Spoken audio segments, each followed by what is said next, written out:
हदीस पाक में आता है कि क़यामत के दिन अल्लाह एक शख्स को कहेगा कि अपना नामा आमाल पढ़, तो वो नामा आमाल पढ़ने लग जाएगा। तो नामा आमाल के अंदर छोटे गुनाह भी होंगे, बड़े गुनाह भी होंगे। तो अल्लाह से हया करते हुए, शर्म करते हुए वो बड़े बड़े गुनाहों को छोड़ता जाएगा और छोटे छोटे गुनाहों को पढ़ता रहेगा। जब वो सारे गुनाह पढ़ चुकेगा और किताब खत्म होगी तो अल्लाह ताला उससे फरमाएगा, मेरे बंदे, तूने ये जितने गुनाह पढ़े हैं मैंने सबको बदल के नेकियों में तब्दील कर दिया। तो बंदा कहेगा, अल्लाह, अभी तो मेरे बड़े बड़े गुनाह रहते हैं जो मैंने पढ़े ही नहीं।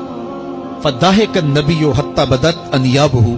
हुजूर जब ये बयान फरमा रहे थे तो हुजूर इतना मुस्कराए कि सहाबा ने हुजूर की दाढ़ें देख ली। तो पहले वो बड़े बड़े गुनाह छोड़े जा रहा था, लेकिन जब अल्लाह फरमाएगा कि मैं तेरे गुनाहों को बदल के नेकियों में तब्दील कर दिया, वो कहेगा, अभी तो बड़े बड़े गुनाह रहते जो मैंने अभी पढ़े ही नहीं। तो जब कोई बंदा उसके हुजूर तौबा करता है, अल्लाह ये नहीं देखता इसने गुनाह कितने किए हैं, ये देखता है बंदा आया मेरी चौखट पे है, तो अल्लाह उसके पिछले सारे गुनाह